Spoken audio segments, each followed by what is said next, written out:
I have been working in the payments since 2004, and the evolution that has happened is phenomenal.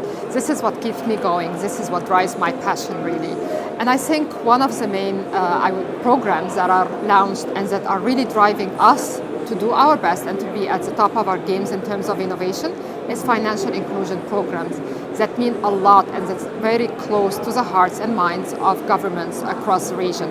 And this is where we see a strong drive, either in financial inclusion or less cash-dependent economies. So to give you an example, in the Middle East, we have countries that support a lot of, I would say, financial inclusion programs and subsidies.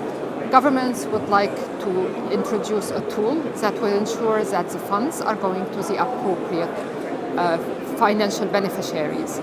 And this is where we have spent a lot on innovations. So one of the things that we are demonstrating today on our booth is related to biometric cards.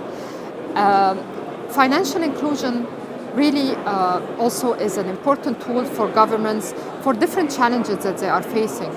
The kind of challenges like fraud, especially on subsidies. Another challenge is cash. Cash has a cost because you need to print cash, that's a cost. You need to collect it, that's a cost. Some of the cash is subject to fraud, that's another cost.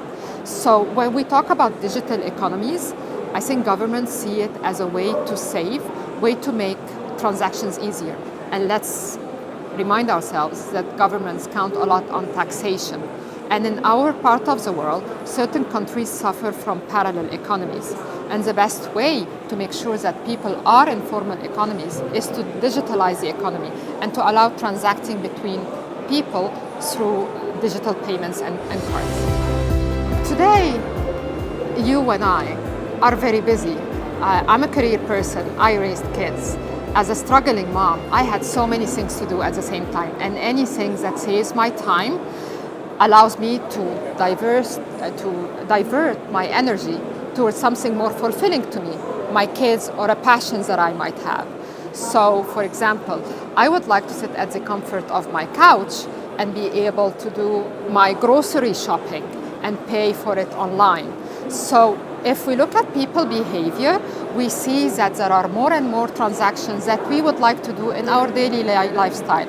I travel a lot, I'm on airplanes all the time, and I get my head tells me, you have not paid your water and electricity bills. Why not pay it when I am sitting on my airplane?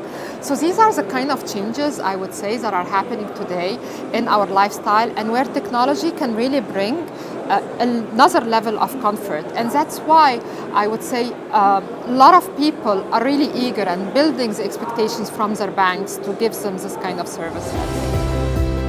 So I'd like to answer the question in two folds. So yes, convenience is at the top of everyone's mind. My friends used to ask me 5 years back about whether or not it is trustworthy to do transactions on contactless cards. But you'll be surprised when I sit with my friends, they don't ask me about contactless cards anymore. They ask me more about how do I do transactions from sipping my coffee at my breakfast table. I want to do a two-factor authentication. Tell me about that. Talk to me about the multi-factor authentication. And these are individuals. They have these expectations from their bank. And you know, they've been so sophisticated in the way they select their banks. They have a list of prerequisites and they go hunting for banks that can deliver just that. And I think discussing with banks, we're able to answer those exact expectations of their end customers. I would say there are a lot of disruptions really, because you think into our industries, there are a lot of fintechs coming with all those innovation and ideas. But I would rather that you bring a solution to a problem, not a problem looking for a solution. Right? And this is where we come from. We talk a lot with end users, with customers, and we build business cases around customer needs. So the examples I've just given you, people who are spending more time at airports, more time in airplanes, a little bit of time around the couch, and they would rather spend their time maybe on Facebook or cooking, or I don't know what it is that they want to do with their lives. So we're trying to gives them not only the convenience that the end user is looking for, but also the security and the trust that we as a corporate are doing. And I would like to mention here, for example, one of the cases that we have launched was Ariba.